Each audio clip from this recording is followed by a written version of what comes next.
Early morning here on July the 4th. 2 a.m. is when I'm doing this podcast. Got off of work, I want to say about 3.5 hours ago. Settled in, ate, got home about 3 hours ago around 11, and then ate, and then family came home, watched a movie.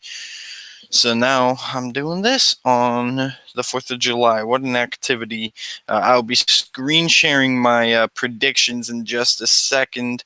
Um, so basically, the layout of this is I'm going to go through each division in conferences or just the conference as a whole. If you're talking about the Big 12, we're previewing the independents. And then I'm going to show you guys my credibility based off of my predictions last year. Nothing edited. This was my final predictions. And keep in mind, this is also not my final predictions. I'll do that in one big video, one big, probably hour-long podcast, every single final. So you'll hear me saying that these guys are trending up, these guys are trending down, etc., etc. Throughout these videos. You're not going to see that too much, though, because I haven't changed my mind a ton. With that being said, my past year predictions was only to do with the Power Five, and the Group of Five was not at all represented. So when we do the Group of Five podcast, which I have more knowledge on this year and more of a backing on this year, I can talk about with full confidence. So let's go ahead and get right into it. Hopefully, this won't take longer than 20 minutes. So let me just screen share. You'll see the Coastal standings on your screen. Now, the ACC Coastal, I have Virginia Tech winning. Now, the only reason I have Virginia Tech winning, and I honestly don't think they are that good of a team this year. I think they will get revenge on Old Dominion. I think they will also get key wins because they get key games at home. Pitt is at home. North Carolina is at home. They do have to go to Miami, but I think they're honestly going to be better than Miami, even though I don't think highly of Virginia Tech. Their 4 losses I have at Boston College, at Notre Dame, at Georgia Tech, and at Virginia in the regular season versus Miami, who also has it, is versus Florida, Virginia Tech at home, at Pitt, and at Florida State. I think Miami really doesn't get a marquee win this season. Their best win on their schedule maybe would be having a hard time finding it. They don't really have any marquees, I guess, against Virginia. So their schedule is rather weak, though, is my point. Their draw on the other side of the division is Louisville. And I just mentioned Louisville and Pitt. No, Louisville and Florida State. Said Pitt. Pitt's on their side. Pitt's the Coastal. Which I have them splitting, and that's still not really that tough. If you don't draw Clemson this year, and frankly, if you don't draw Syracuse, could be tough. So that's how I got my top 2. Then you get Georgia Tech at 6-6 and 4-4, tied with Pittsburgh. I think they beat Pittsburgh through this. Although I do have Georgia Tech trending slightly down. Doesn't that I'm not going to change anything quite yet, but slightly down. Georgia Tech winning games against USF, the Citadel, games that should be gimmies. USF's no gimme, but they should still win that game. Then 50-50 matchups. NC State, I have them winning. Virginia, I have them losing. Virginia Tech, I got them beating. Pitt, I got them beating. Miami, I got them losing. Temple, I got them losing. So it's not like I think Georgia Tech's going to be anything special, and neither do I think Pitt's going to be anything special, but I think they'll be slightly better. And then we got, or as I have Pitt going 6-6, beating Virginia early. They got Delaware and Ohio, which are locks in my opinion. Even though Ohio's actually going to be a sneaky good team, we'll talk about the Bobcats in another video. They get to go to Penn State. I think they lose for, what is this now, the third year in a row, I think, that they would lose to Penn State at that point. They lost at Penn State. a couple years back and got throttled last year. I thought Pitt would upset Penn State last year, and they got throttled. At Syracuse, I have them winning in the Carrier Dome, so Miami, I got them winning. North Carolina, I got them winning. Next team is North Carolina. I think Mac Brown's going to help a little bit. I think they can beat Wake Forest early on and really avoid a disastrous start, because that start to season isn't great for them. I mean, they're not or isn't set up well for them. I mean, South Carolina and Miami aren't necessarily the top 25 teams, even in my opinion, but they're solid teams. And I think they're going to be better than North Carolina, but App State and Wake Forest, they should be able to beat. That'll be crucial to beat them, though Wake Forest might not be too terrible. We'll get to them. They draw Clemson and Wake Forest on the other side, though. That is a tough task to really go up against those guys. In Clemson, I don't think anyone on this coastal side can honestly beat the Tigers this year. Again, we'll talk about them. Duke and Virginia wins. Mercer is a clear win. Then we get to Virginia. I got them going 6-6 and 3-5, beating William and Mary, Old Dominion out of conference, losing to Notre Dame out of conference, and they would also beat Liberty out of conference, putting them bowl eligible with a win against Virginia Tech. Now, this is the first team that I'm going to be I undervalued. I knew they were good last year. Nothing spectacular, but they were good. I think they went 9-4, which is very good for Virginia standards. Made the top 25 in the college football playoff rankings for the first time. And Bryce Perkins is coming back, but they also lost a couple of weapons on offense. But they also return a lot on defense. So Virginia is trending up maybe the most, in my opinion, in the ACC. So even though I got them 6-6, some of these games they lose: Pitt, Florida State, Miami, even Notre Dame, but mainly Miami, North Carolina. I got them losing at Louisville. I think that's just kind of a bad spot because they have a couple of up and down games before that with Miami and Duke.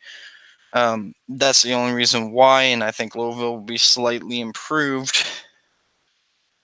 And Virginia Tech's at 50-50, even though I gave them that win back when I made this in May. I could definitely see Virginia flipping like 3, maybe even 4 of these games. I mean, they could be a very, very good team. If they could flip 4, that would 10 wins, and they would definitely win the conference at that point. And number 7 is Duke. Look, losing Daniel Jones isn't just the start of it. They lost a lot. They returned Britton Brown, I believe, which is a running back, but they got no one really back as studs, and they got to start off against Alabama, which is one of the more physical teams they could possibly. I mean, shoot, look at. I'm not saying that Alabama is 100% responsible for this, but it's kind of coincidental that the last 2 years, when ACC opponents went up against Alabama in a neutral site, they fell off. I mean, Louisville went 4-8, 3-9 last year, something like that, and Florida State went 6-6 the year they or 7-6 with the bowl win against Southern Miss. After Alabama, but then they get NC and Middle Tennessee State as a road test. They should win that game. They also get Notre Dame. They should lose that game. I got them winning 2 games in conference against Pitt and Georgia Tech, not beating anyone else. They get the cross-conference draw with Syracuse and who was that other team? Syracuse and Wake Forest. Syracuse wouldn't be my first choice. They would be my second to last choice to pick from the other side of the division. With that being said, I don't think it's going to be hard for Duke to trend downward, in my opinion. Next to the Atlantic, Clemson running the table, undefeated. They will have some tests. They got to go to Syracuse in the Carrier Dome, and we remember last time they went to Syracuse. The Tigers of Clemson. They play Texas A&M, but they get them at home. Now, that's back-to-back. So I truly, I think it's irresponsible to pick Clemson to lose one game, and they're the only team, I think, just because they're going to be so much more talented than everyone, specifically on the offensive side of the ball. Still a couple questions on defense that we will have to see. But, I mean, they play Georgia Tech in their new offense that, frankly, no one really knows what to prepare for. Texas A&M, which is a very hit or miss type of team this year, and then at Syracuse to cap that all off. That's a tough 3-game stretch to start the season. I wouldn't be at all surprised if Clemson loses one of those games, but I'm not expecting them to. Then really they should coast from there. Charlotte at UNC, Florida State at home, at Louisville, Boston College at home, Wofford at home, at NC State. NC State 2 years ago gave them a test. I don't think they really will this year, but yeah, if NC State surprises people, I wouldn't be. And same with South Carolina, by the way. South Carolina still has Jake Bentley back. If they can get skill position guys to step up and Will Muschamp's getting that defense together, South Carolina also could throw a wrench in things. But the 2 games that really honestly highlight, and the 2 games that I would possibly consider flipping, is Texas A&M and Syracuse, and I certainly won't flip both. They would only lose one of those games, in my opinion. I think Clemson lost a lot on defense, but they can replace. I don't think their defensive line is going to be terrible. They're still going to be at least a top 10 D line. And frankly, I think they're still going to be a top 20 defense. So it's not like they're going to be bad. They might be the best offense, but probably a top 5 offense this year. So Clemson's going to be fine. Florida State, I got in second. They're actually trending downwards. For me, their schedule is very weak, but with Virginia trending up and them having to go to Boston College, and Boston College is not really trending up, but that might be the only game that I'm considering flipping for BC. Last 2 years for Florida State against Boston College have been interesting. Boston College blew them out last time they went to up to Massachusetts, Chestnut Hill, and then when they played in Tallahassee last year, Florida State won. Versus Boise State, also, I really don't know what to expect from Boise State. You can never get a read on them, especially in the preseason. But what Oklahoma State told me last year is when Boise State's going up against a Power 5 opponent, trust in the Power 5 first before you and then dig in deeper. So when I dig in deeper in the next month or so, or month and a half, whatever it's going to be, then maybe I'll flip it. I'll have a better read on both teams, but I couldn't read Boise State when I made this, so I just gave the hand to Florida State. And this, don't trust Boise State against Power 5. This isn't including the Peterson years. If you guys are like, oh, he was a Power 5 slayer. Boise State has been Power 5 slayer. Oregon and Georgia and Oklahoma. No. You're getting me completely mixed up there. I'm talking about the new Boise States, all right? And the new Boise States, listen, Brian Harsin is a good coach. You're not going to make me say that. He's not Chris Peterson, though. I think everyone will admit that. So Florida State, though, I have them starting off strong with a 5-0, mainly because if they get past Boise State and they can get through Virginia, those other 3 games aren't really that tough. They should beat all 3 handily. They got to go to Clemson, at Wake Forest, at home against Syracuse, Miami at home, at Boston College and Alabama State. I could see them losing against Miami and Boston College back-to-back weeks, just on the heels of Syracuse, and no bye week between that and Clemson, that stretch in Clemson. And frankly, Wake Forest is slightly trending up, as I said previously, though I don't think they're going to be anything spectacular. They might be a little bit of sneaky team, and maybe a more physical team. So that stretch before Alabama State in Week 12 between Clemson on the road, Wake Forest on the road, Syracuse, Miami, at Boston College, that stretch Wouldn't surprise me if they only win one game. But it also wouldn't surprise me if they only lose one game. I don't really know with Florida State. I know they're going to have dudes. They got a gimme with Alabama State. And then Florida, they should probably lose that game. Next up is Syracuse, though. Um, a key game for them is at Maryland. And they're at Liberty, too, in week one.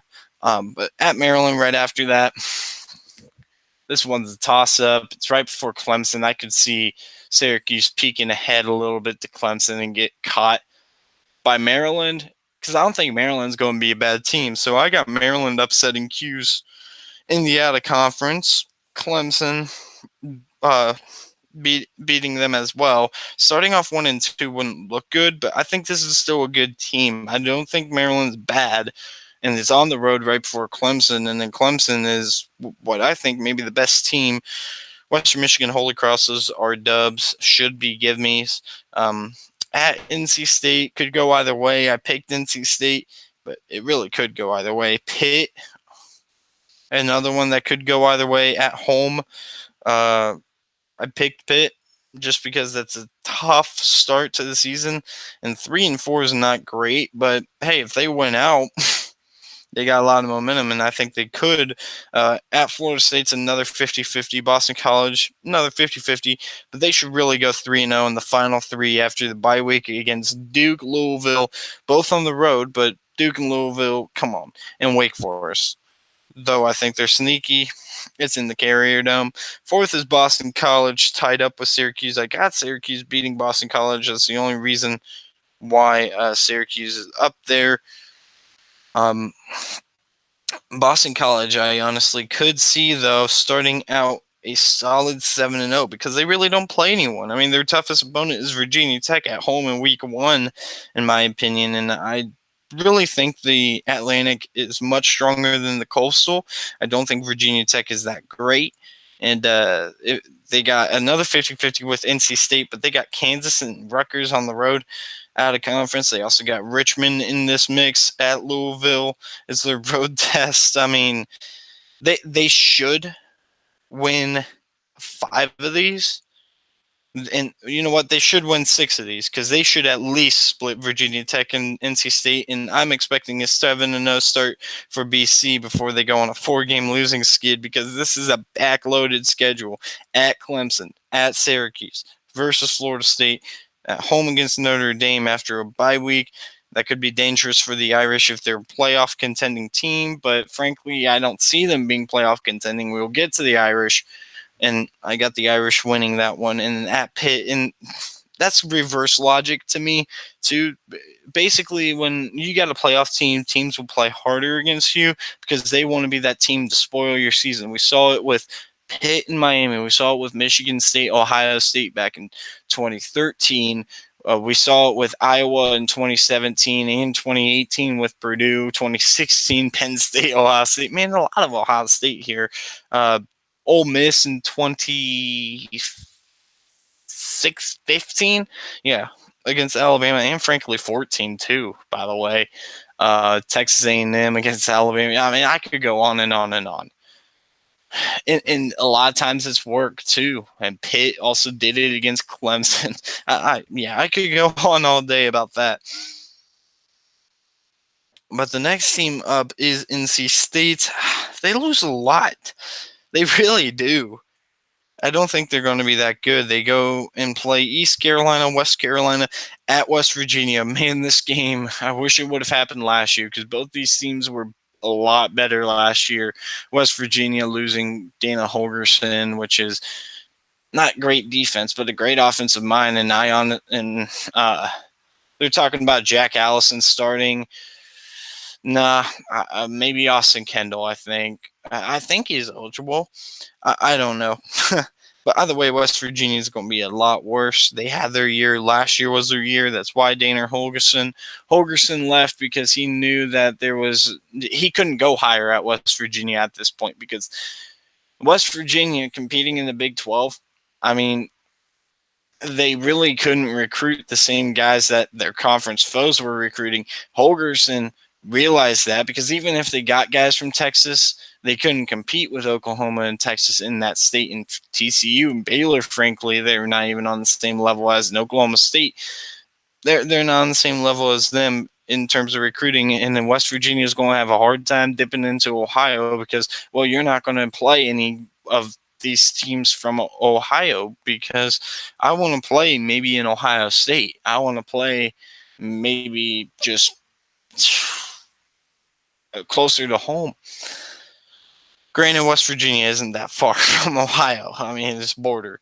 But I still have NC State losing that game because I think Dave Dorian's a better coach, and I think they'll have a slightly better defense. But I need to see this offense because they lost a ton on offense last year. Ball State, they should win that. Start out 3-1. They go to Florida State. That should be a loss. Syracuse is a 50-50 game to me. They could win that one at home. At Boston College, Boston College should win that game. Wake Forest on the road. I'm actually kind of moving this towards 50-50. It was a no-brainer in May, but Wake Forest, this is one or two games that they could possibly flip. We'll talk about them in a bit. Clemson, they shouldn't really stand a chance against, but depends on what happens with NC State. I could be off. Now, there's teams that I'm always off about, and NC State's one of those teams because they're just hard to read. They're hard for any analyst to read in the preseason because you don't know the guys that are going to step up. I mean, you can guess who's going to step up, but you don't truly know. They play Louisville at home and North Carolina at home. North Carolina might be a close game. Same with on the road at Georgia Tech, which I have them losing. And Louisville, they should win, as we will talk about them in a bit. Wake Forest is the next team, though. They start off the season Utah State at home. Utah State seems like the better team. They returned a ton. They returned their stud quarterback, Jordan Love, who a lot of guys are sleeping on for the NFL draft. He's actually a very, very draftable quarterback, and everyone's sleeping on him. I think he would enter this upcoming season. And everyone's sleeping on him because of Herbert Fromm and Tagovailoa.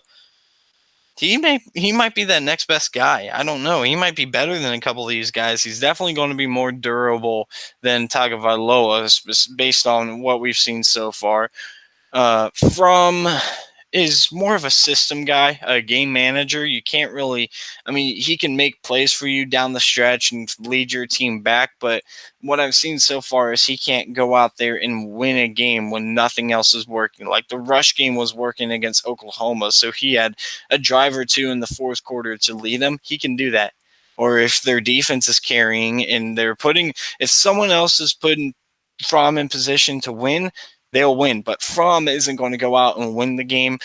Herbert is good, but you got to kind of look and say, level of competition, I don't know. I mean, against good defenses, Utah State has shown out. I truly think that when you're talking about upside, Fromm and Tagovailoa have more, but if you're talking about what they've done so far in consistency sake and translation to the pros, Jordan Love might just be better than both Fromm and Tagovailoa. Now, I know that's controversial to say, but he just might. I mean, he's a very good quarterback. Watch some film on him. That's not a shot at Tagovailoa or Fromm. It's just a compliment on Jordan Love. So I got Utah State beating Wake Forest, and then at Rice, they should win that game. Elon, they should win, by the way. That's a lock. Louisville, they should win, but it could be close. North Carolina is a 50-50 to me. It's at home for them, but in the same state. At Boston College, they should lose that game. Florida State, I said it might be a trap game, and that might be one that flips. Right now, if I had to make the decision based off of a little more scouting on Wake Forest, I wouldn't pull that trigger quite yet, but maybe if I see some more improvement. NC State at Virginia Tech and at Clemson, they really should go over in that run. But if they don't get caught peeking ahead to Virginia Tech and Clemson, specifically because they're going to know that they need to beat NC State to maybe make a bowl game, because their chances against Virginia Tech on the road, Clemson on the road, and Syracuse on the road, would be very slim. They can, and I think they will beat Duke. That's another 50-50. They really shouldn't beat Syracuse last week. And finally, Louisville. Now, I'm going way too slow, so let's wrap it up in the next 10 minutes. Louisville's out of conference is Notre Dame, Eastern Kentucky, Western Kentucky neutral site, by the way. I forget where they scheduled that neutral site, but that was weird. Maybe no, I don't know. Can't remember. And then they also get Kentucky, of course, annually. And frankly, 2-2 in that would be what's expected. They should not beat Notre Dame, and Kentucky should be a pretty solid opponent. I'm not saying they can't beat Kentucky. It's in Kroger Field, though, and Kentucky's a better team, in my opinion. Kentucky should win that. At Florida State, Boston College, they should lose both of those games, even though there's a bye week in between. At Wake Forest, another one that, it depends more on Wake Forest, but they really shouldn't win. Based off of what I've seen so far, but it wouldn't surprise me if Louisville won. Clemson, they shouldn't have a shot. Virginia, that's one of the games that I'm more confident thinking I'm going to flip. And if I had to make a decision, if somebody pointed a gun to my head and said, you got to tell me whether or not you're going to flip Virginia, Louisville, I would flip it. I mean, I would flip it in a heartbeat. Miami, they should lose that one just because it's on the road. NC State's on the road. They should lose. Syracuse is a much better team. They should lose, and I already went over Kentucky. 3-9, only one win in conference, and that win is honestly controversial. I think I'm looking at this team. I don't quite know where, but I think Louisville should win at least one game in conference, though their conference slate is pretty tough. I mean, if you're talking about a team, number one, the Atlantic is going to be tougher because you're going to draw Florida State, Syracuse, and Boston College no matter what, which aren't going to be bad teams. I don't think NC State and Wake Forest are going to be guys that you can walk over to. And if you get the right crosses, they get Virginia and they get Miami on the road. That might be two of the top three teams when it's all said and done. I don't know. I think Virginia is a good team. All right, so let's look at how I did with this conference last year. Last year, miss. All right, I had an improvement for Syracuse from 4-8 to 7-5. I thought Louisville was going to drop off. I put them at 5-7. And I was sort of right with that. NC State, I had at an even 6-6. I thought their schedule was pretty tough. They didn't end up playing West Virginia. I think they ended up 7-4. So that's not too far off. I think they ended up beating Boston College. Or maybe Florida State. I can't remember. Wake Forest, I had 3-9. I think I missed on that.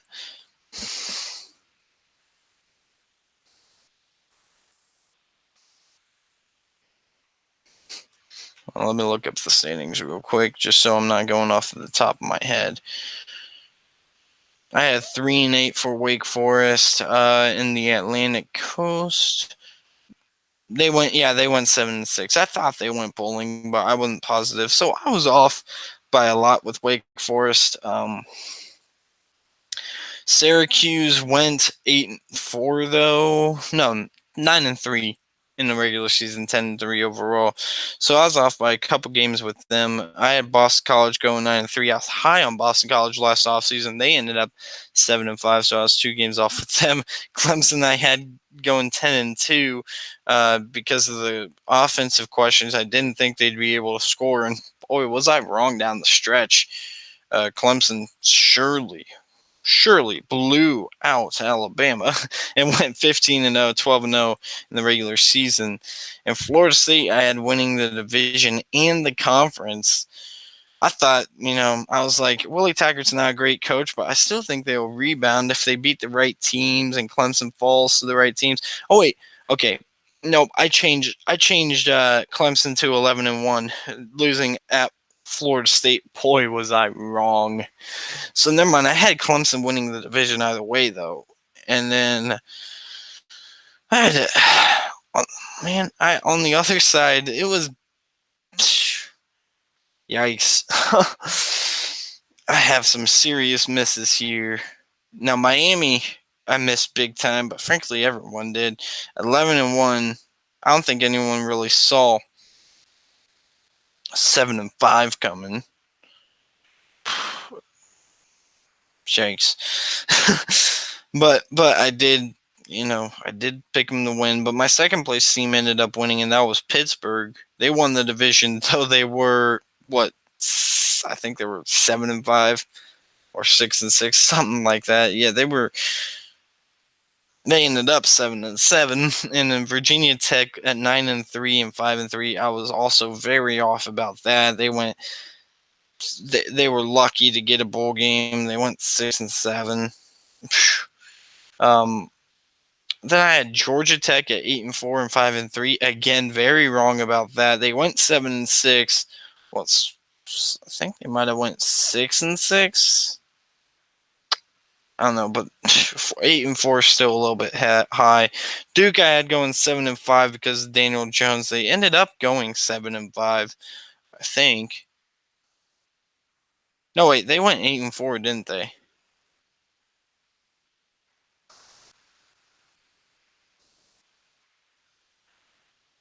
I don't know.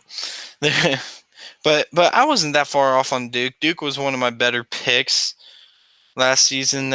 North Carolina was also one of my better picks. They ended up going 2-9. I had them going 3-9. That one that was canceled was probably a win. So, and Virginia was my biggest miss. They went a solid 7-5 last year. I had them at 1-11 and losing every conference game. So hey, what do I know? I got to tell you, man, last year was crazy. But back to this year. Clemson versus Virginia Tech, and I honestly don't think it's close. You can tell who my champion is. Clemson, 5 straight years in the college football playoff. If Alabama falls out, they will have the longest active streak, and they'll have tied for most appearances. We'll talk about Bama some other time. But Clemson's legacy, this year might be the make or break for a dynasty, because I think dynasties have to have at least one back-to-back at some point in a dynasty. Now, people might disagree with me. I don't consider Miami of the 80s a dynasty because they never repeated, I don't think.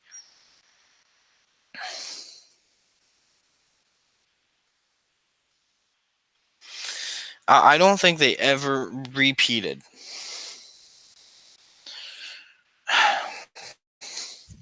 And I also don't, I look at true champions.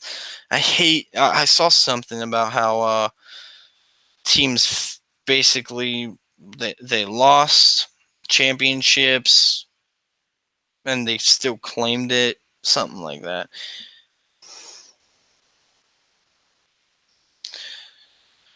But if you look at the dynasties, the current dynasty that we're running into is Alabama since 2009. And they won a back-to-back in 2011 and 2012. And they've also, interesting to me, is they won championships other years. Murders and questions about whether the end of Alabama, because coming into 2015, we thought it was the end of Alabama's dynasty, or at least a delay in it. And maybe they would have a second dynasty on the roll, or a mini dynasty, or maybe a couple more championships, but not quite the same. Because Ohio State was a clear favorite to win in 2015. They ended up getting it. You look at other dynasties, USC technically split 2 championships, 3 appearances. I would consider that. Yeah, I would consider that somewhat of a dynasty. I mean, what they did was pretty spectacular, but it was only through 3 years. You look at Miami of the 80s, though. They had 89, 87, and 83. I don't know, guys. I think if you can wrap in, because no one really ever does, if you bring in 1991 where they split with Washington, yeah, I would call that a dynasty, but no one calls that a dynasty. They just say team of the 80s, a lone national championship in 91, and then a near dynasty in the early 2000s. But honestly, if you give it those 8 years, the 8 years, three coaches, Dennis Erickson, uh, didn't Erickson win his first year in 89? 87 was Jimmy Johnson. He lost to Notre Dame in 88. Notre Dame went on to win the national championship that year. And then Jimmy Johnson left.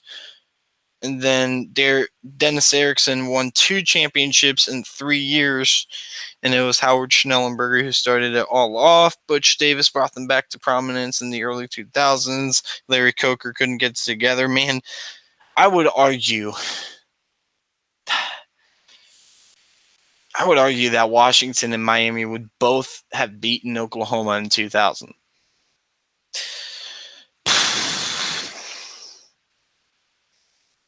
That's all I can really say. Well, I'm going to go ahead and cut this short because, frankly, I've gone longer than expected. But thank you guys very much. Oh, wow. I was screen sharing the wrong screen. But nonetheless, thank you guys very much for watching. I really appreciate it. I'll see you guys next time.